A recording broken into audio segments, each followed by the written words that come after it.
Shalom kekasih Tuhan, berjumpa kembali dalam program The Miracle, yang mana program ini dapat memberikan inspirasi dalam kehidupan saudara. Selamat menyaksikan program The Miracle. Tuhan Yesus memberkati. Yang sakit sudah disembuhkan, Amen. Yang lemah dikuatkan, yang punya beban dilepaskan. Kami percaya kami diberkati luar biasa. Demi Kristus yang hidup, urapi hambamu, urapi kami semua sebagian pesanmu, dan biar kami mengerti pesanmu. Yang percaya dalam nama Tuhan Yesus katakan amin. Dan hari ini saya sukacita karena dua hal. Pertama, karena Tuhan itu baik buat kita semua. Dan puji Tuhan, saudara, memang kenapa saya sukacita, karena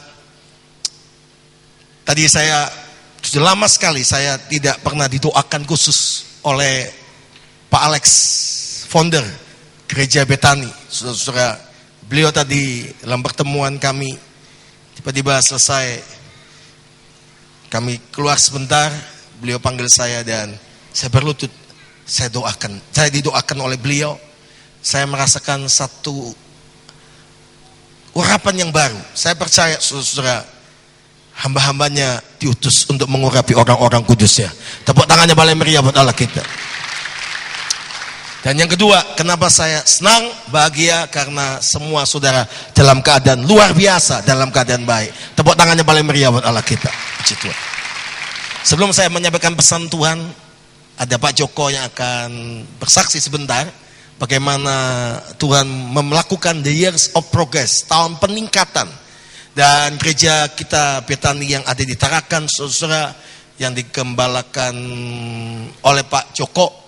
Ini lain Pak Joko lain, tapi ini ya Pak Joko, silakan maju ke depan sebentar. Tolong mic-nya diberikan Pak Amos. Bagaimana dengan cara yang ajaib, mujizat, Tuhan memberikan sebidang tanah buat mereka, dan mereka akan bangun sebuah gereja di Tarakan untuk kemuliaan Tuhan. Tepuk tangannya paling meriah buat Allah kita. Silakan. Puji Tuhan, salam. Sekali lagi salam. Saya bersyukur, langsung saja saya saksikan sekitar 2 bulan yang lalu kami yang ada di Tarakan di Betani GTM itu adalah God the Miracle, sudah membeli tanah sekitar 1.200 meter persegi. Keajaibannya adalah, dan ketika ditawarkan, saya dengar ditawarkan 850 juta. Ada teman seorang diaken, Pak ayo kita lihat.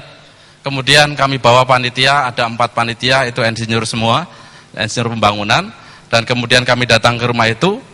Memang benar 850 juta harganya yang dibuka. Kas kami ketika itu adalah 104 juta 500 rupiah. Perkiraannya mungkin membuka harga sekitar 300-an lah gitu. Tapi ketika mendengar 850 juta, sempat juga saya ketika sudah masuk ngobrol-ngobrol, kemudian agak mundur sedikit. Tetapi ada satu diaken yang puji Tuhan ketika itu imannya kuat. Langsung saja saya singkat-singkat ceritanya, dia nawar 350 juta. Saya tendang kakinya. Karena Pak, uangnya Pak, duitnya mau 104 yuto. Kemudian, Pak pendeta sekarang diam. Wah, ini diaken yang cukup bagus mengkhotbahi pendeta. Ya, saudara. Kemudian kami ada Pak Hendi, Pak Gembala tahu, tinggi besar, tingginya 198 cm, hampir 2 meter. Tak suruh keluar, Pak keluar. Kita seperti apa yang dikatakan firman Tuhan dalam kepada Yosua, kemana melangkah diimani. Karena dia jangkanya panjang, saya pilih Pak Hendi supaya dia mengelilingi tanah itu. Itu nasihat Bapak Gembala juga. Saudara, akhirnya dia keluar. Jadi kami berlima, keluar 2 orang, kami bertiga di situ, dan dia kemudian turun 650 juta. Puji Tuhan, satu keajaiban. Dalam waktu beberapa menit sudah turun sekitar hampir 200-an. Kemudian setelah demikian, ini kayaknya masih jauh. Saya masih dalam hati itu duk terus ya. Uangnya cuma 104 juta. Dia tawaran, ayo Pak, ini tempatnya bagus, kata diaken itu. Bagus di pinggir jalan. Oke lah, kalau gitu saya ngomong. Sekarang Gembala yang ngomong. Saya ngomong, saudara kasih Tuhan, Pak gimana kalau 500? Ganti dia nendang kaki saya, pok gitu. Tadi 300 saya ditendang, sekarang ngomong 500. Pokoknya menengok lah gitu ya. Saya orang Jawa, jadi saya pakai bahasa Jawa, dia orang Surabaya, saya ini Surabaya. Saudara, dia turun, singkat cerita, kami ngomong sebelumnya bahwa ini untuk gereja. Akhirnya puji Tuhan, singkat cerita, dia turunkan menjadi 550 juta. Dia ngomong, ayo Pak, naikkan. Kalau tidak naik, sudah cukup sampai di sini, pulang saja. Kami pulang, besoknya kami datang lagi. Akhirnya dia turunkan 540 juta titik. Tidak ada negosiasi lagi. Kemudian akhirnya ya sudahlah 540 juta. Dan kami sepakat jabat tangan. Ketika jabat tangan, diaken-diaken yang bersama dengan saya, panitia pembangunan, balik ke sekretariat, ayo sekarang kita bicara 540 juta berbanding dengan 104 juta. Bagaimana ini? Saudara yang kasih Tuhan, setelah begitu kami berdoa, kami kumpulkan pendoa syafaat. Terima kasih juga buat pendoa syafaat di sini. Kami terasa juga didukung doa dari sini. Terima kasih Bapak Gembala, Ibu Gembala yang mendoakannya. Kemudian sekitar 2 minggu kami kumpul 350 juta. Boleh sisanya 4 bulan. Jadi bulan depan kami akan melunasi 190 juta. Dan sekarang sudah ada, di Mani ada, Pak. Memang sudah ada, Bu. Ya. Jadi langsung demikian kami urus izin gereja. Waktu itu adalah pemilihan DPRD itu ya. Di situ ada satu RT, dananya cukup besar. Mereka cukup banyak uangnya. Tetapi ketika di demo itu tidak jadi. Berbekal dari itu, saudara, kami hati-hati. Pak, kami mau izin gereja. Boleh enggak, Pak? Gitu kan? Dengan ya bermaksud, saudara yang kasih Tuhan, dia akan mencalonkan diri menjadi anggota dewan. Pak, ini sangat berharga, Pak. Gereja kami banyak juga suaranya. Akhirnya, sudah kalau begitu, taruh di depan nama saya. Semua tanda tangan, satu RT itu tanda tangan semua. Dan kemudian dari FKUB turun, ini saya singkatkan, ketika tim FKUB dari pemimpin agama-agama yang ditarakan turun, dekati saya, nyenggol badannya lebih gede 3 kali saya, senggol saya, pendeta, saya 2 bulan yang lalu mau bangun di situ, kelihatan saudara satu RT dengan kami, itu tidak diizinkan. Mengapa pendeta sekarang diizinkan? Gitu kan? Batin saya cuma senyum-senyum, batin saya, Allah kita beda. Berikan kemuliaan bagi Tuhan kita. Ya. Dan singkat cerita lagi, saudara yang kasih Tuhan, pemilu anggota dewan terjadi. Bapak yang tadi mencalonkan diri satu RT dengan kami itu yang nomor 1 dia tanda tangan. Secara hitungan sebenarnya dia tidak disukai oleh banyak orang, tetapi terpilih juga. Setelah terpilih, dia langsung telepon ke saya hari Minggu setelah saya ibadah. Dia telepon, tolong sampaikan kepada umat terima kasih saya atas dukungan. Padahal kayaknya sedikit yang dukung. Saya sendiri juga gak dukung. Kemudian cepat bikin proposal, nanti akan saya bantu. Puji Tuhan, ini semua karena waktunya Tuhan. Amin. Terima kasih, Tuhan Yesus memberkati. Ya. Tepuk tangan buat Tuhan kita Yesus Kristus. Saya percaya semua mengalami mujizat Tuhan. Siapa yang mengalami mujizat Tuhan? Amin. Saya percaya Pak Joko mengalami peningkatan. Apa yang Tuhan sampaikan bulan lalu, bahwa years of progress itu, tahun peningkatan, semua akan mengalami peningkatan. Ekonominya, rumah tangganya, pekerjaannya, semuanya diberkati Tuhan luar biasa. Tepuk tangannya malam meriah. Nah, hari ini Tuhan mengajak kita belajar satu kunci. Kunci ini adalah bagaimana kita bukan cuma mengalami peningkatan, tapi mengalami multiplikasi. Semua katakan multiplikasi. 1, 2, 3. Multiplikasi. Multiplikasi artinya pelipat gandaan. Saudara-saudara, Tuhan mengajar kita untuk mengerti satu rahasia yang besar ini. Efesus pasal yang kelima, kita buka. Efesus pasal yang kelima, ayat 32.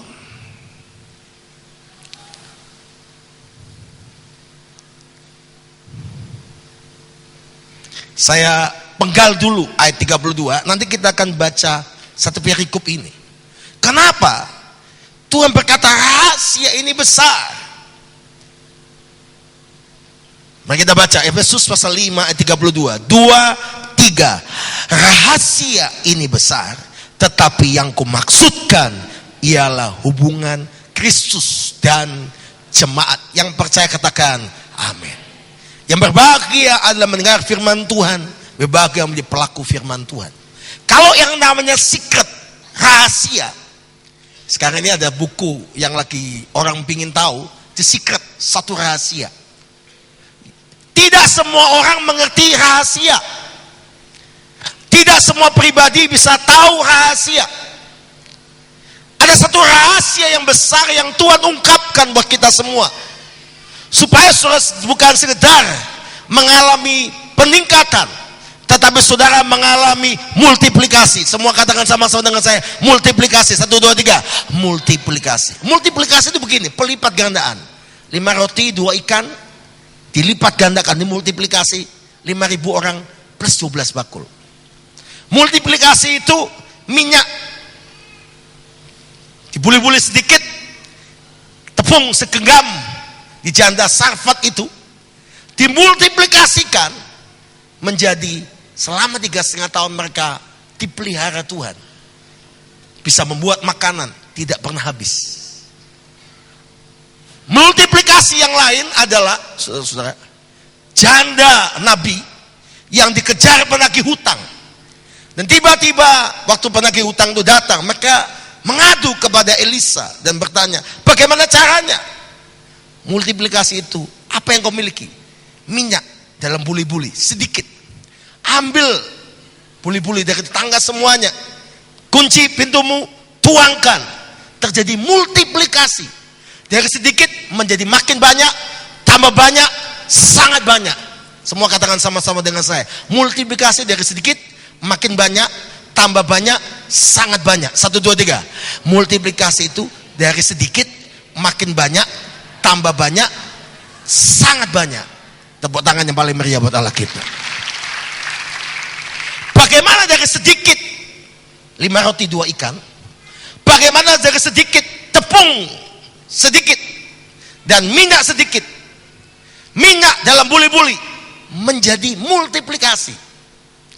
Karena tidak semua 5 roti 2 ikan terjadi multiplikasi.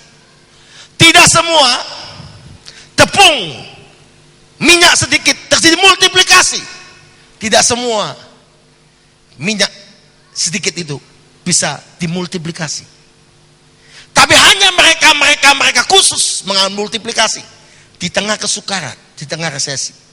Saya mau katakan buat saudara, dunia sedang resesi, dunia sedang mengalami kekurangan. Tapi yang ajaib, itu dengan salah satu kesaksian, ini adalah multiplikasi. Dari tidak ada menjadi ada. Ada lebih lagi. Saya percaya itu karena nama Tuhan kita Yesus Kristus yang memultiplikasi. Tepuk tangannya paling meriah buat Allah kita. Nah, untuk mengalami multiplikasi dalam hidup saudara, saya mau sampaikan pesan Tuhan ini. Jangan takut saudara terhadap apa yang terjadi di resesi apapun. 98 resesi yang hebat di Indonesia, kita mengalami peningkatan dan multiplikasi. Resesi hari-hari ini pun semua kita akan mengalami peningkatan juga dan multiplikasi. Tepuk tangan yang paling meriah buat Allah kita. So dengar, multiplikasi itu komplit. Semua katakan sama-sama dengan saya, multiplikasi yang Tuhan kerjakan komplit. 1, 2, 3, multiplikasi yang Tuhan kerjakan komplit. Bukan cuma dia bisa dapat tanah, dia bisa bayar dari 104 juta menjadi 540 juta. Ini saya baru dengar kesaksiannya juga. Terus kemudian yang ketiga, urus izin, selesai. Nah ini kan komplit. Tahukah saudara, kalau kita mendapat mujizat Tuhan, tidak separuh-separuh. Mujizat Tuhan atas kita komplit, sempurna. Tuhan akan melakukan kesembuhan yang sempurna. Tuhan akan memberkati saudara yang terbaik. Saya percaya semua akan mengalami multiplikasi. Siapa yang mengalami multiplikasi? Amin. Saudara ingat baik-baik, multiplikasi itu terjadi di tengah resesi. Saya kasih bukti.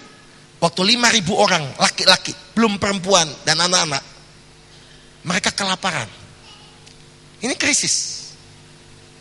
Mereka kelaparan. Saya yakin Bapak Ibu sekalian, Bapak Ibu yang punya anak-anak, seharian ikut terus belum makan, suaranya banter apa enggak? Ini 5.000 orang. Orang Yahudi pula saudara. Orang Yahudi itu kalau ngomong 2 orang sama dengan orang ngomong 20 saudara. Itu bayangannya saudara. Ya, supaya saudara ngerti. Nah Apa yang terjadi, saudara? Di tengah resesi, di tengah krisis kesukaran, terjadi multiplikasi. Pada waktu Elia datang ke janda Sarfas, terjadi resesi, kelaparan, kekeringan, terjadi multiplikasi. Tangkap. Yang ketiga, pada waktu mereka resesi, hutang tidak bisa terbayar, resesi, terjadi multiplikasi. Saya mau sampaikan buat saudara, justru di tengah resesi ini, kita semua akan mengalami multiplikasi. Tepuk tangannya paling meriah buat Allah kita. Nah, how to multiplication? Bagaimana kita mengalami multiplikasi ini? Karena maaf saudara, hanya orang yang mengerti hati Tuhan, saya ulangi, hanya orang yang mengerti kehendak Tuhan di tengah resesi itu. Bukan orang yang biasa, bukan orang yang ikut-ikutan, tetapi orang yang berani bayar harga dengan Tuhan, yang mengalami multiplikasi. Bagaimana kita mengalami multiplikasi di tengah keadaan seperti ini? Orang semua sekarang bicara, waduh Pak, kayaknya dunia bisnis lagi lesu ini. Saya katakan tidak, tolak dalam nama Yesus. Anak Tuhan tidak lesu. Anak Tuhan diberkati. Anak Tuhan diberkati. Anak Tuhan dibedakan. Karena janji Tuhan. Kapan terang itu akan bercahaya? Semakin gelap itu datang. Kapan anak Tuhan akan muncul jadi berkat dan terang di tengah dunia sedang gelap dan resesi hari-hari ini? Yang setuju katakan amin. Yang setuju tepuk tangannya paling meriah buat Allah kita. Saya memberi satu kunci rahasia yang Tuhan berikan. Bagaimana rahasia ini besar? Saudara harus ngerti how to multiplication. Kalau saudara ngerti rahasianya Tuhan, saudara ngerti hatinya Tuhan, saudara bisa menggerakkan hati Tuhan dengan rahasianya. Engkau ngerti rahasianya. Coba simpan dulu Efesus 5 ayat 32. Tanamkan pada roh dan hati saudara, rahasia ini besar, tapi yang kumaksudkan ialah hubungan Kristus dan jemaat. 1, 2, 3. Rahasia ini besar, tetapi yang kumaksudkan adalah hubungan Kristus dan jemaat. Yang percaya katakan amin. Jadi rahasia besar, koma. Yang dimaksudkan adalah hubungan Kristus dan jemaat. Itu simpan dulu. Oke, kalau kita mengerti rahasia yang besar, akibatnya bagaimana? Tandai Efesus pasal 5. Kita buka Daniel pasal 12. Saudara, apa yang saya dapatkan ini baru saya dapatkan waktu saya pulang dari Surabaya, di perjalanan di pesawat sampai turun tadi. Saya dapatkan rema kebenaran ini. Tuhan bicara kuat sekali tentang ini, saudara. Saya percaya saudara yang hadir di sini adalah orang-orang yang luar biasa. Saya bertanya selalu, kalau doa pengerja Tuhan apa yang kamu harus sampaikan? Kami tadi doa pengerja mulai kemarin hari ini. Tuhan bicara, tapi ini lebih tajam, saudara. Mari kita baca Daniel 12 ayat 3. Karena tidak semua orang kudus menangkap, tidak semua hamba Tuhan menangkap, tidak semua anak Tuhan menangkap. Daniel 12 ayat yang ketiga. Mari kita baca sama-sama. 1, 2, 3. Dan orang-orang bijaksana akan bercahaya seperti cahaya cakrawala, dan yang telah menuntun banyak orang kepada kebenaran seperti apa? Bintang-bintang tetap untuk selama-lamanya. 4. Tetapi engkau Daniel, sembunyikan segala firman itu, meteraikan firman kitab itu sampai pada akhir zaman. Banyak orang menyelidikinya dan pengetahuan akan bertambah. Yang percaya katakan amin. Siapa yang bercahaya seperti cahaya cakrawala di tengah kegelapan? Siapa yang mengalami seperti bintang-bintang? Adalah orang yang bijaksana. Siapakah orang bijaksana? Orang yang menghitung hari-hari. Siapakah orang menghitung hari-hari? Orang yang mengerti isi hati Tuhan dan mengerti rahasia Tuhan yang besar. Saudara, saya yakin tahun 2009 ini semua saudara mengalami perubahan hidup yang meningkat. Yang setuju katakan amin. Tapi engkau harus ngerti hatinya Tuhan. mengerti rahasianya Tuhan yang besar ini, engkau akan bercahaya terus seperti bintang.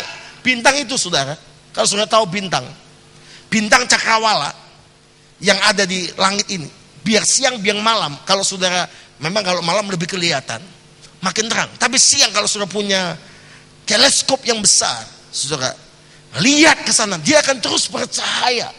Dia nggak peduli gelap, siang, malam, dia akan terus bercahaya karena itu bintang. Tuhan pernah berjanji kepada Abraham dan keturunan akan ada 2 golongan, bintang di langit dan pasir di laut. Saudara dan saya adalah bintangnya Tuhan. Bintang itu akan bercahaya di tengah kegelapan. Engkau harus punya kebijaksanaan. Engkau harus mendapat hikmat Tuhan. Oh, hanya orang bijaksana, orang yang berhikmat, yang ngerti rahasianya Tuhan. Bagaimana kita bisa ngerti rahasia Tuhan? Saudara harus menggerakkan hati Tuhan, mengerti hati Tuhan. Yang percaya katakan amin. Coba lihat step-stepnya, saudara. Kalau saudara ngerti rahasia Tuhan yang besar, saudara menggerakkan hati Tuhan, maka otomatis hidupmu bercahaya. Otomatis terjadi multiplikasi. Otomatis mengalami hal yang supranatural. Karena Tuhan kita, Tuhan yang supranatural. Kalau saudara mau katakan, siapa yang mengalami hal supranatural dari Tuhan? Angkat tanganmu tinggi-tinggi. Melekatlah dengan Tuhan kita yang supranatural. Kalau engkau mendekat dengan Tuhan yang supranatural, hal-hal yang supranatural terjadi. Hal yang ajaib, ajaib, ajaib, ajaib, ajaib, ajaib, ajaib, ajaib terjadi. Yang percaya katakan amin. Kesaksian banyak sekali saudara, hal yang ajaib terjadi. Kalau sekarang yang terbaliknya, sebaliknya terjadi, berarti ada satu something dalam hidup kita. Ada sesuatu yang kita belum ikut hatinya Tuhan. Belum kita ngerti rahasianya Tuhan. Maka kita kembali ke Efesus pasal 5. Apa itu rahasia itu besar? Apa itu hatinya Tuhan? Yang percaya katakan amin. Siapa yang mau ngerti hatinya Tuhan? Bagian kita ngerti hati Tuhan. Bagian kita ngerti rahasia Tuhan. Bagian Tuhan menggenapi semua yang Dia janjikan dalam hidup kita. Jangan kaget ya. Kalau mendadak saudara mengalami yang namanya mujizat yang ajaib. Jangan kaget kalau tiba-tiba saudara mendapatkan hal-hal yang terkejut seperti itu. Saudara bayangkan 104 juta jadi 540 juta.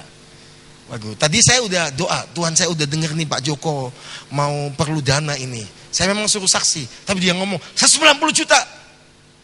Percaya sudah ada gitu. Itu sambil saya ngontrol ini hati, ini tenanan ada atau belum, atau kata iman gitu saudara. Tapi nanti Tuhan suruh, memang dalam perjalanan Tuhan suruh malam ini semua persembahan yang kita kumpulkan, nanti bagian keuangan akan persembahkan untuk pelayanan di gereja dari Pak Joko. Kita akan nabur untuk di sana. Amin. Tepuk tangannya paling meriah. Nah. Baik, kita maju sekarang. Rahasia besar itu apa? Ayat 32 bagian B. Tetapi yang aku maksudkan ialah hubungan Kristus dan jemaat. Jadi hatinya Tuhan itu begini. Rahasia Tuhan itu begini. Hubungan Kristus dan jemaat. Jadi bicara Kristus, bicara jemaat. Satu kesatuan. Itu rahasia Tuhan. Hatinya Tuhan. Ini firman. Yang setuju katakan amin. Mari kita maju sekarang. Rahasia besar itu apa? Ayat 22 mulai. Sampai 33. Nah, coba kita lihat. Kalau saudara lakukan rahasia Tuhan ini, saudara lakukan kebenaran Tuhan ini, mengerti hati Tuhan di sini, saudara mengalami multiplikasi. Saudara bercahaya seperti cakrawala. Engkau jadi bintang-bintangnya Tuhan. 3 hal. Yang setuju katakan amin. Tapi kalau sebaliknya yang terjadi, engkau merosot. Engkau tidak mengalami seperti bintang, tapi seperti pasir. Engkau tidak bercahaya seperti cakrawala, engkau mengalami kesuraman. Berarti engkau perlu menggerakkan hati Tuhan dengan rahasia ini. Ayat 22 mulai. Hai istri, tunduklah kepada suamimu seperti kepada Tuhan. Karena suami adalah kepala istri, sama seperti Kristus adalah kepala jemaat, dialah yang menyelamatkan tubuh. Karena itu sebagaimana jemaat tunduk kepada Kristus, demikian juga istri kepada suami dalam segala sesuatu.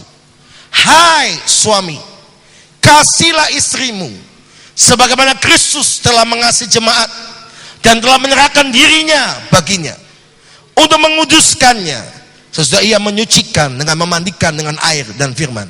27 baca sama-sama 2-3. Supaya dengan demikian ia menempatkan jemaat di hadapan dirinya dengan cemerlang, tanpa cacat atau kerut atau serupa itu, tetapi supaya jemaat kudus dan tak bercacat. 28. Demikian juga suami harus mengasihi istrinya sama seperti tubuhnya sendiri. Siapa mengasihi istrinya, mengasihi dirinya sendiri. Tetapi tidak pernah orang membenci tubuhnya sendiri, tetapi mengasuhnya dan merawat dirinya, sama seperti Kristus terhadap jemaat. Karena kita adalah anggota tubuhnya. Sebab itu laki-laki akan meninggalkan ayah dan ibunya dan bersatu dengan istri, sehingga keduanya menjadi satu daging. 32 baca semuanya 2-3.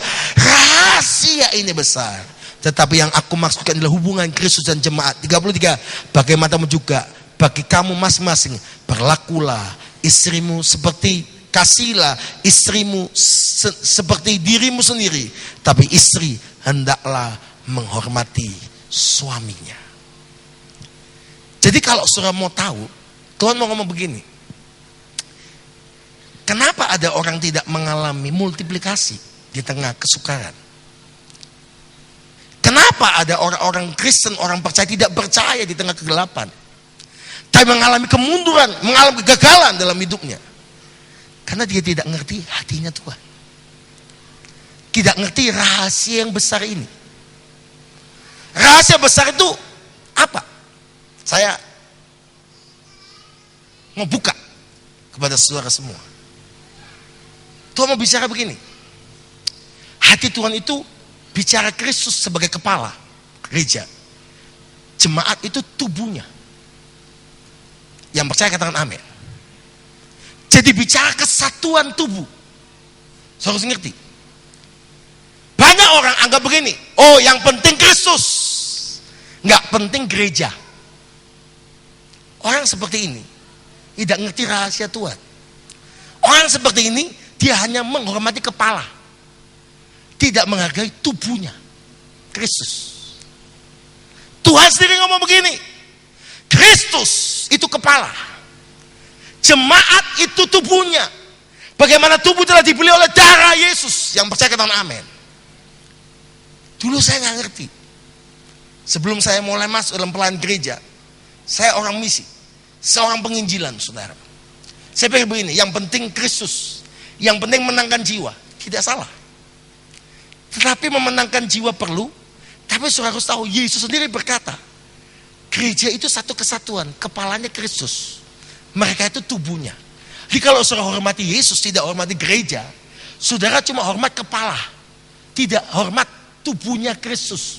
Atau istilah bahasa saya, saudara tidak menghormati gereja, saudara tidak menghormati tubuhnya Kristus. Ini Alkitab, karena Yesus berkata, aku menyerahkan nyawaku buat tubuhnya. Saudara, Tuhan mau ngomong begini, rahasia itu besar yang pertama. Rahasia hubungan Kristus dan jemaat. Bicara apa? Ternyata kebenaran kita, understanding kita tentang gereja Tuhan, itu menentukan kita ngerti rahasia Tuhan, hatinya Tuhan atau tidak. Yang mengerti katakan amin. Yang mengerti katakan amin. Kalau saudara hanya hormat pada Kristus, oh nggak apa-apa, penginjilan, nggak salah, silakan. Tapi Peter Wagner menyimpulkan dalam bukunya Pertumbuhan Gereja, disimpulkan dengan data-data penginjilan yang paling efektif adalah pembukaan gereja baru. Yang setuju katakan amin. Yang setuju tepuk tangan yang paling meriah buat Allah kita. Artinya ada perlu penginjilan, ada perlu misi. Tapi jangan lupa, Yesus bicara soal gereja secara kesatuan. Yang percaya katakan amin. Yang percaya katakan amin. Nah, kalau ngomong multiplikasi berkat banter. Begitu ngomong soal kebenaran gereja, Sedikit yang ngerti saudara, aminnya pelan. Ternyata orang ngomong gini, kenapa engkau tidak mengalami hal yang Tuhan janjikan? Karena saudara tidak ngerti hatinya Tuhan, yaitu soal bergereja. Tentang tubuh Kristus. Kalau saudara hanya hormati Kristus, oh nggak penting gereja, yang penting kepala, Kristus, betul. Saudara hanya hormati kepala tanpa tubuh, zombie. Nangkep maksud saya? Tapi ada orang loh Pak, kok ada gereja yang terlalu kuat organisasinya, organisasi, tapi Kristusnya hilang. Betul, itu tubuh tanpa kepala, mayat hidup. Ternyata dua-duanya miss, saudara. Kalau saudara ngerti ini, setelah saya ngerti rahasia Tuhan ini, hidup saya mengalami hal supernatural lebih. Coba perhatikan pelayanan yang mengalami multiplikasi, hidup yang mengalami multiplikasi, yang mau menyatukan Kristus sebagai kepala dan gerejanya sebagai tubuh ini menjadi satu kesatuan. Kita hormati, kita mau bergerak di dalamnya. Kalau sudah bergerak di dalam satu kesatuan Kristus sebagai kepala, gereja adalah tubuhnya menjadi satu. Rahasia ini besar, dan engkau akan mengalami multiplikasi, mengalami diberkati di tengah resesi yang ada. Tepuk tangannya balai meriah, tepuk tangannya balai meriah. Yang percaya katakan amin, yang percaya katakan amin. Penginjilan harus, pengajaran harus, profetik harus, pengembalaan harus, rasuli harus. Seperti 5 jawatan itu harus bergerak bersama-sama. Tidak bisa yang lain berkata aku lebih dari yang lain. Kita saling membutuhkan satu dengan yang lain untuk menjadikan jemaat kudus tak bercelah. Yang setuju katakan amin. Kalau dari 5 jawatan ini menangan sendiri, maka seperti Yesus kepala, 5 jawatan tubuh, maka terpecah belah. Semua jalan sendiri. Maka terjadilah seperti Kemis malam Jumat Kliwon, saudara. Macam-macam itu yang mengerikan. Makanya ada pelayanan yang mengerikan. Ada pelayanan kelihatan rohani. Ternyata tragis, saudara. Kenapa? Karena dia tidak berani menyatukan dalam satu kesatuan. Saya mau katakan, setiap saudara itu spesial. Setiap saudara itu penting. Saudara punya talent yang orang lain tidak miliki. Tapi hal yang kedua, you are not superior man. Engkau bukan orang yang super, yang bisa sendirian. You are a social man. Engkau itu makhluk yang sosial. Artinya memang kita diberi kelebihan, kita diberi spesifikasi, keunikan, tapi kita saling membutuhkan, terikat satu dengan yang lain. Itulah yang Tuhan ajarkan mengenai kesatuan seutuhnya. Kristus sebagai kepala, jemaat gereja ini satu kesatuan. 5 jawatan bergerak bersama. Saya percaya tahun 2009 ini, gereja ini, semua kita akan mengalami multiplikasi. Tepuk tangan yang paling meriah. Yang percaya katakan amin. Coba kalau saudara mulai bergereja, saudara agak main-main, berkat nusrat, buktiin aja. Saya dalam pelayanan juga mulai understanding the church, mengenai gereja. Saya nggak mantep, itu ada yang slip pasti. Ini Tuhan yang ngomong loh. Tuhan yang ngomong. Saudara mau terima puji Tuhan? Saudara tidak terima, alhamdulillah. Tapi ini kebenaran, saya harus sampaikan. Kebenaran yang kedua, Tuhan ngomong, rahasia yang kedua itu apa?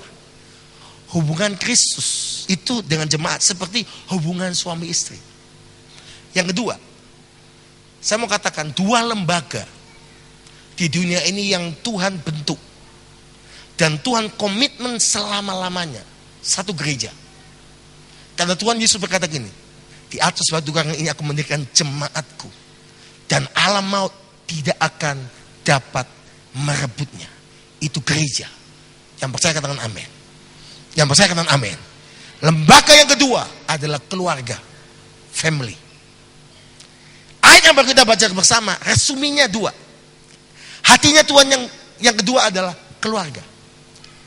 Kalau hubungan suami istri kita, orang tua dengan anak, itu tidak satu kesatuan, tidak unity, mengikut susunan yang Tuhan telah tetapkan. Dikatakan begini, istri harus tunduk kepada suami dalam segala hal. Ini firman. Bukan kalau begini. Istri harus tunduk kepada suami kalau suaminya hasil gajinya lebih banyak. Suaminya lebih pintar dari dia. Tapi kalau istrinya lebih pintar, istrinya S1, suaminya S lilin, maka istrinya kepala, suaminya leher dan kakinya. Gak ada. Sepandai suami, sekurang suami, dia harus jadi kepala. Sepandai istri, sekaya hasil lebih hebat dari suaminya, dia harus tunduk kepada suaminya. Saya mau sampaikan rahasia ini firman, saudara. Kenapa ada orang yang tidak mengalami multiplikasi? Karena hubungan suami istri, keluarganya tidak pada susunan yang benar. Pasti dia akan tidak mengerakkan hati Tuhan. Kalau hubungan saya suami istri, anak-anak tidak jadi satu kesatuan, saya nggak bisa maksimal dalam hidup ini. Kenapa dalam hidup saudara tidak bisa maksimal? Kalau hubungan suami istri, orang tua, anak itu tidak pada posisi yang sebetulnya, yang Tuhan telah tetapkan, itu akan jadi problem. Artinya begini, happy family, happy life. Kalau keluargamu bahagia, hidupmu akan mengalami kebahagiaan. Yang kedua, mari kita kembali kepada hati Tuhan. Suami harus jadi kepala, tetapi jangan otoriter. Setuju suami-suami? Kok aminnya ibu-ibu? Setuju suami-suami? Suami ya kepala, tapi suami harus mengasihi istrinya. Istri harus tunduk kepada suami dalam segala hal. Lu nggak ada yang amin ibu-ibu. Banyak istri menanduk suami. Bukan banyak istri bukan penolong suami, perongrong dan penggarong, saudara-saudara. Perhatikan baik-baik kebenaran ini. Kalau hubungan saudara suami istri tidak pada posisi yang sebetulnya, yang Tuhan tetapkan di Efesus 5, maka jangan heran kalau tidak ada multiplikasi. Tapi kalau hari ini saudara berkata, iya betul firman ini, saya mesti bertobat. Saya suami keras banget. Saya suami jarang melindungi istri dan anak-anak. Saya istri suka komplain sama suami. Kadang-kadang suami saya lemot tulalit ambil keputusan lambat banget. Saya kan istri S1, dia S lilin. Saya harus ambil keputusan, saya kan lebih pintar, saya lebih hebat. Begitu istri ambil posisi suami, keluarga itu pasti problem. Saya jamin, saudara-saudara. Ini firman. Ini firman. Kalau istri ambil posisi suami, itu akan problem keluarga itu. Dan hidup ini tidak akan mengalami mujizat yang besar. Tidak maksimal. Saya ajak kita baca lagi. Kolose.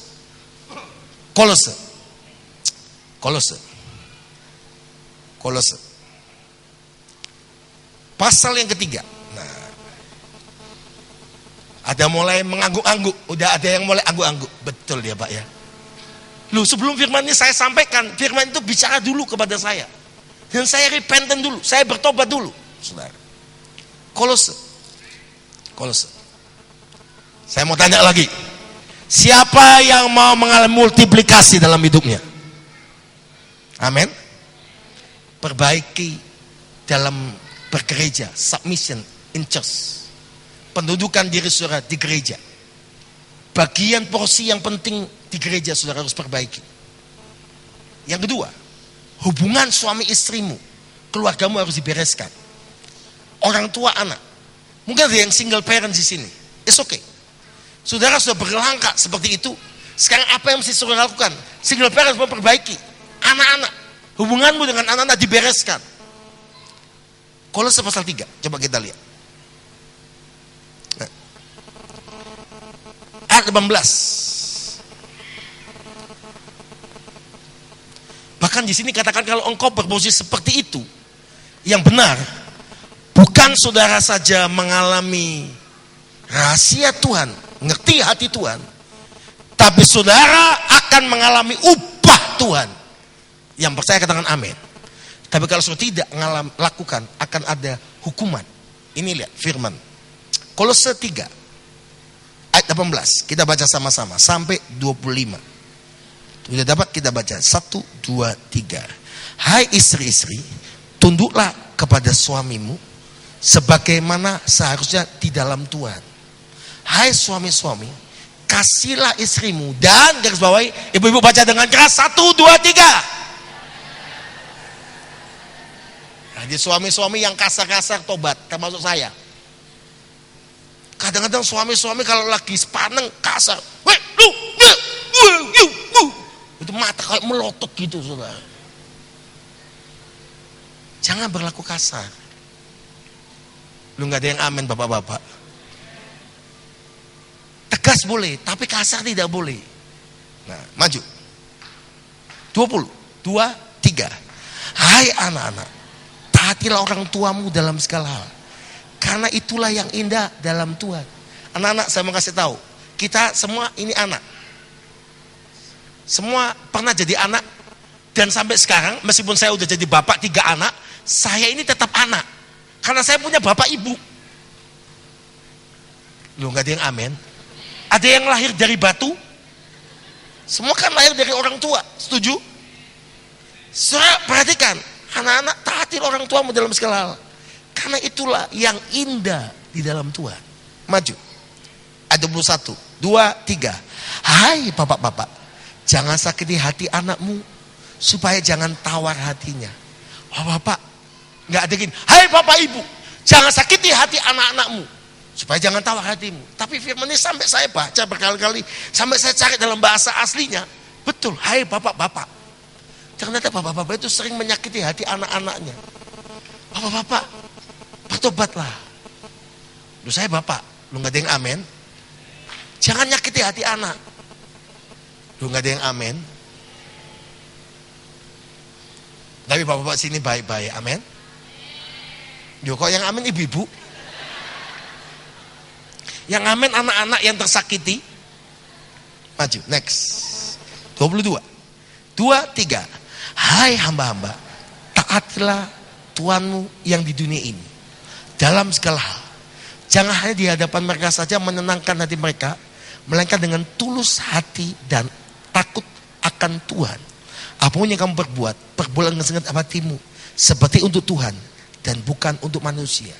Jadi begini, saya yakin saudara, kita ini semua dalam pelayanan, dalam bermasyarakat, dalam pekerjaan, dalam marketplace, dalam apapun, kita ini punya pimpinan. Setuju? Meskipun kita pimpinan, masih ada pimpinan lagi. Setuju? Setuju? Perhatian begini, saudara-saudara. Ternyata, Tuhan mau ajar begini. Kalau engkau tidak pernah submission, engkau tidak pernah menundukkan diri kepada pemimpin saudara yang Tuhan taruh. Bukan, saudara tahu, siapa percaya saudara bekerja di pekerjaan saudara sekarang, di pelayanan saudara atau apapun, percaya bahwa engkau ditempatkan Tuhan. Siapa percaya ditempatkan Tuhan? Loh, nggak ada yang angkat, ada yang nggak angkat tangan. Siapa percaya ditempatkan Tuhan? Kalau saudara yakin ditempatkan Tuhan, berarti siapapun yang ditaruh Tuhan di atas kita, berarti itu perintah Tuhan. Yang percaya katakan amin. Kalau saudara, Tuhan mau ngomong begini, rahasia ini besar. Hubungan Kristus pada jemaat, tapi hubungan suami istri dalam keluarga, suami istri anak-anak, tapi hubungan kita juga dalam sosial masyarakat yang berikutnya, marketplace. Saya mau sampaikan, kalau sudah ngerti bagian yang ketiga ini, saudara akan jadi orang-orang penting di marketplace. Kalau saudara berani bayar harga, saudara berani menundukkan diri kepada otoritas yang Tuhan taruh di atas saudara. Tapi kalau saudara tidak berani, tidak mau menundukkan diri kepada otoritas di atas saudara, submit di atasnya, saudara akan problem. Seumur hidup saudara akan problem. Saya kasih bukti.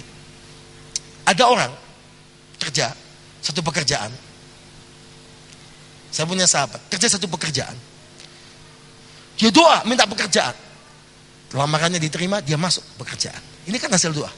Tuhan tempatkan. Dia ngomong, wah puji Tuhan saya dapat jawaban doa. Saya dapat pekerjaan ini. Ditaruh Tuhan. Ternyata pimpinan di atasnya, dia nggak cocok. Dia nggak suka. Dia nggak sadar bahwa itu diizinkan Tuhan untuk membentuk dan memproses dia. Nggak ada yang amin. Dia merasa pimpinannya salah, dia benar terus. Padahal sebetulnya sama-sama salah. Sama-sama benar. Dia tidak berani menundukkan diri. Dia ngomong, udah keluar aja. Masa kerjaan cuma ini. Dia pindah lagi. Dia buat kerja yang baru lagi. Saya yakin dia sebelum berani menundukkan diri kepada otoritas yang di atas dia, kerja kemanapun, dia akan tidak cocok sama orang, pindah lagi. Tidak cocok sama orang, pindah lagi. Tidak cocok sama orang, pindah lagi. Saya putar lagi, bergereja. Sama. Kalau saudara dalam bergereja, saudara ditetapkan Tuhan di sana. Siapa percaya bahwa kita ditetapkan Tuhan di gereja ini oleh karena Tuhan? Bukan karena Pak Samuel Kusuma.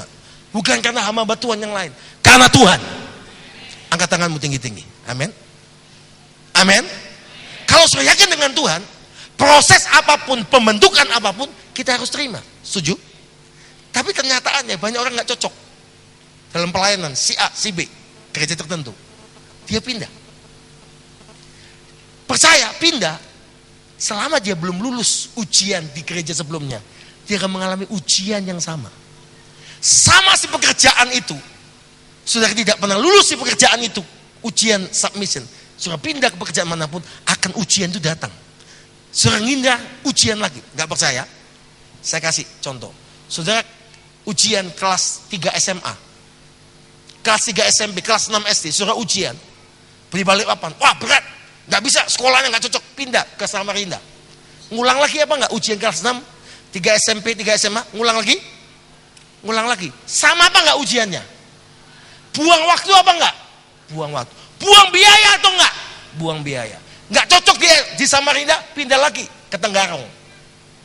Harus ngulang lagi, pindah lagi ke Surabaya. Harus ngulang lagi. Lama-lama saudara tua di bangku sekolah. Sama dengan hidup ini. Sama di pekerjaan. Sama di marketplace. Sama di pelayanan dan bekerja. Kalau saudara berkata, Tuhan, saya harus tundukkan diri. Saya harus loyal. Nggak bisa. Yang kedua, saya mau katakan dua hal di dunia ini saudara tidak bisa pilih. Siapa yang Tuhan pilih sebagai spiritual father, bapak-bapak rohani, ibu rohani di atas saudara nggak bisa pilih. Kelahiran rohani nggak bisa milih. Yang kedua, saudara nggak bisa milih saudara lahir dari rahim ibu siapa, orang tua siapa. Tuhan yang nentukan. Kalau saudara problem di sana, kemana-mana engkau pergi akan problem.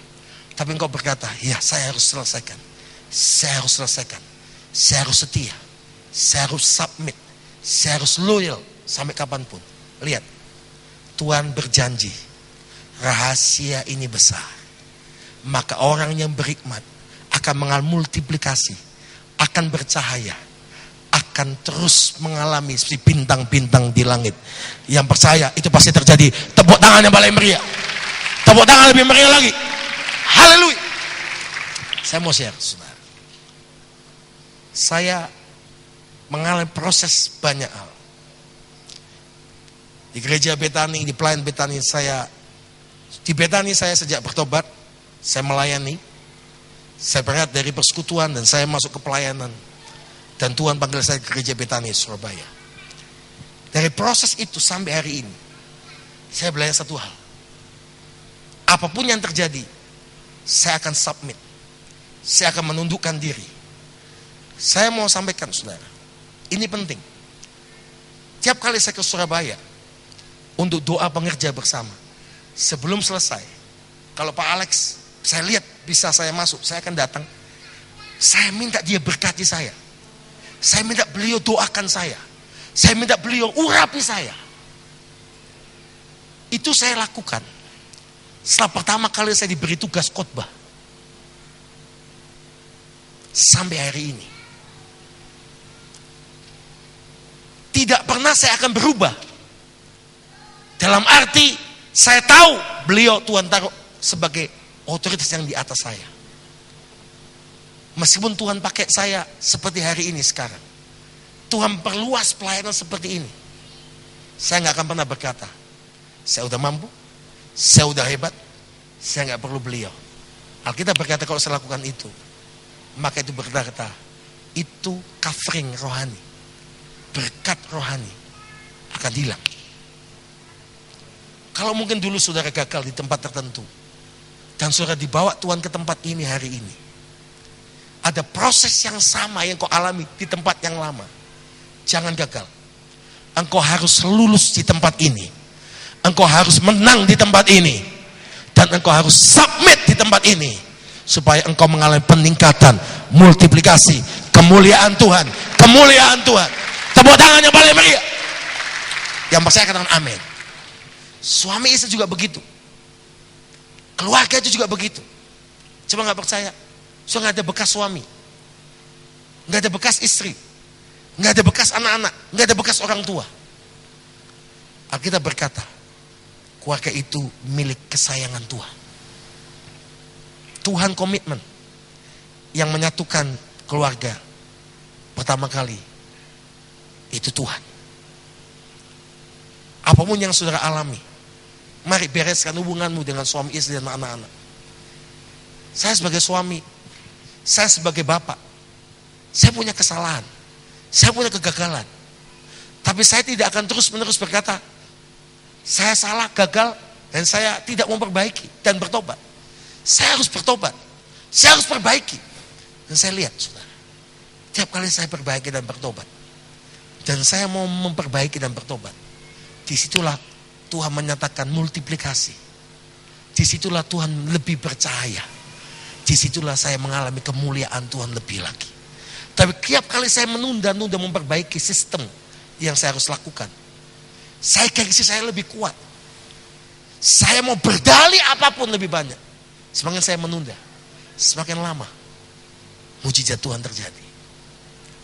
Coba kita mau introspeksi hari ini. Kenapa ada hal-hal pergumulan tertentu yang belum terjawab mujizat Tuhan dalam saudara? Jangan-jangan halmu bergereja, submission dalam pemimpinan rohani belum clear. Yang kedua, posisi dalam keluargamu perlu diperbaiki dan bertobat. Yang ketiga, posisimu dalam marketplace, pekerjaan, pelayanan, bersosial perlu diperbaiki. We are not the best, we are do the best. Kita bukan yang terbaik, kita sedang menuju yang terbaik. Karena yang sempurna hanya Yesus Kristus Tuhan. Tepuk tangan yang paling meriah bagi Allah. Saya kasih contoh, nanti saya sebelumnya karena waktu, saya mendapat beberapa contoh di Alkitab. Nanti baca ya, baca aja di rumah, saya kasih PR saudara. 2 Raja-Raja 2. Ayat 1 sampai 18. Ini tentang Elia dan Elisa. Cerita ini orang selalu menyimpulkan, oh Elisa mau dapat 2 bagian roh. Dia mau dapat jubahnya Elia. Mujizatnya multiplikasi. Elisa nggak tahu itu. Elisa nggak peduli itu. Elisa hanya tahu Elia bapak rohaninya. Elia pemimpin rohani yang Tuhan taruh di atas Elisa. Apa yang dia lakukan? Dia taat. Dia submit. Dia tunduk. Sampai Elia diangkat Tuhan. Dia nggak tahu kalau dia dapat 2 bagian roh. Dia nggak tahu kalau dia akan mendapat jubah Elia. Dia nggak tahu. Yang dia tahu, kalau dia berani taat kepada Tuhan, harus kepada pemimpin rohaninya. Dia taat, submit. Saudara bisa baca ayat 1 sampai ayat 18. Saudara lihat. Ke Betel, ke Yeriko, ke Yordan. Orang bahas Yeriko itu apa, Yordan. Tapi saya cuma simpulkan satu kata. Elisa, the winner man of submission. Dia adalah seorang pemenang dalam penundukan diri kepada pemimpinnya. Yang setuju katakan amin. Baru setelah itu dia dapat 2 bagian roh. Baru setelah itu dia dapat. Kalau sudah lihat ayat sebelumnya, ada 50 nabi-nabi yang keluar. Udah nggak usah ikut, udah pergi aja. Udah tinggal di sini aja. Dia berkata tidak. Tidak. Aku akan ikut dia sampai kemanapun. Aku akan bersama dia sampai kapanpun. Ini orang luar biasa. Saya berdoa semua kita punya spirit yang sama seperti itu. Di keluarga, di marketplace, di pelayanan. Kalau engkau punya spirit yang seperti itu, engkau lihat, hidupmu akan beda. Hidupmu akan mengalami 2 bagian roh. Hidupmu akan mengalami kemuliaan Tuhan yang lebih. Kalau Elisa nggak taat, di Betel dia berhenti, di Yeriko dia berhenti, di Yordan dia berhenti. Tidak ada cerita Elisa dipakai 2 kali lipat. Tidak ada. Saya kasih contoh yang kedua. Musa, Yosua. Kalau sudah baca kitab Keluaran, tidak pernah ada ceritanya Yosua sebelumnya. Cuma cerita begini. Yosua bujang Musa membawa keledai. Yosua bujang Musa. Cuma itu. Dia ngikut Musa. Dari mana? Mesir. Berapa lama? 40 tahun di padang gurun. Dia loyal. Dia submit. Begitu sampai di Gunung Nebo, Tuhan berkata, Musa, stop. Kamu gak layak masuk ke tanah perjanjian. Karena kamu, aku perintahkan berkata kepada gunung batu, engkau emosi, engkau marah, engkau pukul. Aku tidak izinkan engkau masuk. Engkau hanya boleh memandang tanah perjanjian dari jauh. Sekarang, bagianmu selesai sini. Aku pilih Yosua. Saudara 40 tahun, itu banyak pemberontakan. Banyak orang meninggalkan Musa. Banyak yang terbunuh. Banyak sekali. Tapi Yosua berkata, saya berani memulainya. Taat, submit. Saya akan selesai sampai akhir. Saya tahu, saat tiba nyebrang sungai Yordan, disitulah kepemimpinan Yosua muncul. Muncullah satu kitab, Yosua. Kalau Yosua ikut memberontak, Miriam Harun. Yosua gagal di padang gurun, tidak sampai titik yang ditetapkan Tuhan. Tidak akan ada kitab Yosua. Tidak ada ceritanya Yosua. Dia kepemimpinan tahap kedua setelah Musa. Jangan pikir begini. Oh, kalau nggak ada Yosua, siapa? Tuhan akan pilih orang lain menggantikan Yosua. Kalau Yosua tidak mau taat kepada Tuhan. Jangan pikir rencana Tuhan tidak bisa terlaksana dalam kehendak di bumi ini. Kalau kita tidak mau, Tuhan bisa pilih orang lain menggantikan kita. Kalau kita dipilih Tuhan, kita berkata, yes Lord, saya Tuhan, saya mau, saya melangkah. Engkau lihat, Yosua dipakai Tuhan. Yosua masuk tanah perjanjian. Hanya 2 orang yang boleh masuk tanah perjanjian. Semua jutaan mati dan ditolak, termasuk Musa, Yosua dan Kaleb. Siapa Yosua? Sudah tahu arti nama Yosua? Lord is my savior. Tuhan penyelamatku. Arti nama Yosua yang kedua, I am the submission man. Aku seorang yang menundukkan diri. Tuhan ngomong begini, kalau engkau berkata aku tunduk kepada Tuhan, tapi engkau tidak tunduk kepada pemimpin-pemimpinmu di dunia ini, baik di pekerjaan, di marketplace, di pelayanan, atau di bidang apapun. Kalau engkau tidak tunduk kepada yang kelihatan, bagaimana engkau bisa tunduk kepada yang tidak kelihatan? Saudara tahu Pak Joko bisa diberkati karena apa? Dia belajar menundukkan diri kepada otoritas yang di atasnya. Setelah beliau belajar bersama dengan saya, beliau hari ini diberkati Tuhan karena penundukan dirinya. Saya mau kasih tahu saudara, sehebat saudara, itu tidak akan ada artinya kalau engkau tidak menundukkan diri dan submit. Saya dipakai Tuhan luar biasa, tapi kalau saya tidak berani tundukkan diri kepada otoritas yang Tuhan taruh di atas saya, tidak ada artinya apa yang saya buat. Tapi saya akan percaya, di balik penundukan diri ada mujizat Tuhan yang besar. Di balik penundukan diri ada kemuliaan Tuhan yang besar. Tepuk tangannya paling meriah buat Allah kita. Saya kasih contoh yang lain. Yosua, Musa, Elia, Elisa. Ada Contoh, setelah Elisa, dia mengangkat orang pilihannya, nabi pilihan, sebetulnya Gehazi. Kalau suruh baca 2 Raja pasal 5, Gehazi gagal total. Karena Gehazi ambil bagian tuannya. Waktu Naaman disembuhkan, dia ngasih kepada Elisa. Elisa tidak mau nerima. Gehazi jual nama tuannya dan ambil itu harta. Dia waktu pulang sembunyikan harta itu dan ketemu sama Elisa. Dari mana Gehazi? Oh, dari jalan-jalan, dari begini.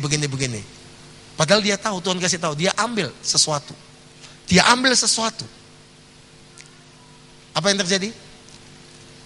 Oke, kamu ambil dari Naaman. Kusta yang di Naaman pindah atasmu, pindah atas keluargamu. Hati-hati, saudara. Habis Gehazi. Tidak ada, baca lagi setelah 2 Raja pasal 5, tidak ada ceritanya Gehazi. Tapi kalau dia tundukkan diri seperti Elisa,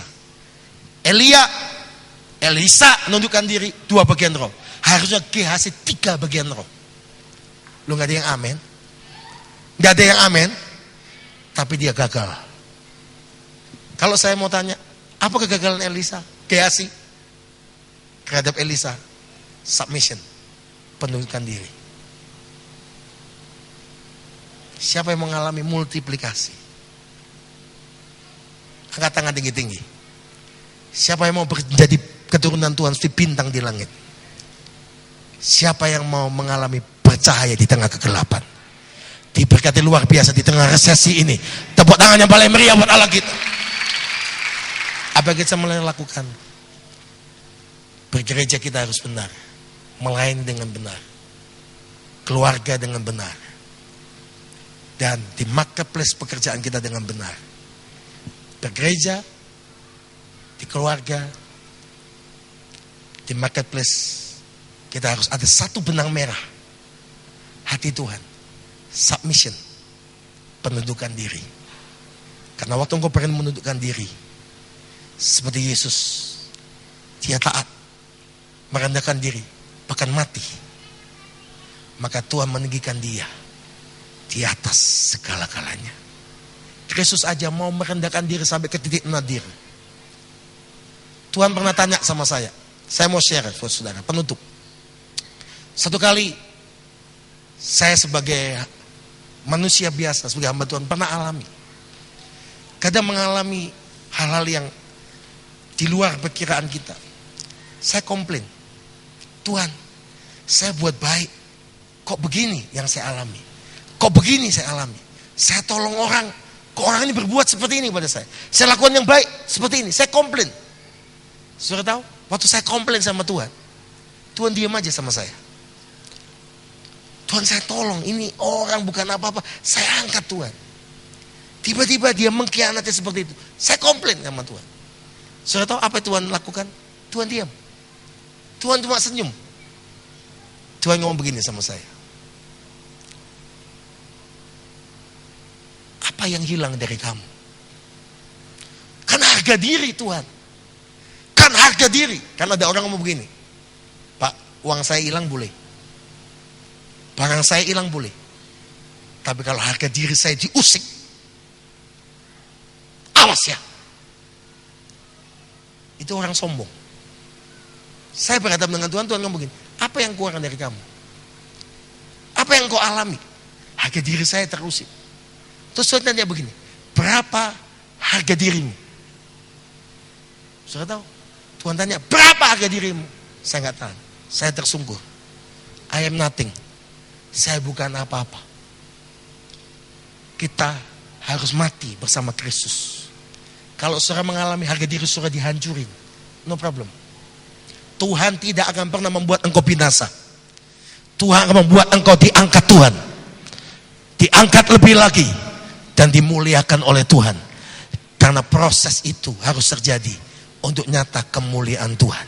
Tepuk tangan yang paling meriah buat Kekasih Tuhan, baru saja kita telah mendengarkan kebenaran firman Tuhan yang telah disampaikan oleh hambanya. Kami percaya firman Tuhan yang telah disampaikan tadi dapat memberkati kehidupan saudara. Dan bagi Anda kekasih Tuhan yang membutuhkan pelayanan konseling dapat menghubungi kami melalui line SMS ataupun line telepon yang tertera di layar kaca Anda, dan kami siap melayani Anda dengan penuh kasih dan sukacita. Sampai bertemu kembali dalam program The Miracle selanjutnya, dan Tuhan Yesus memberkati.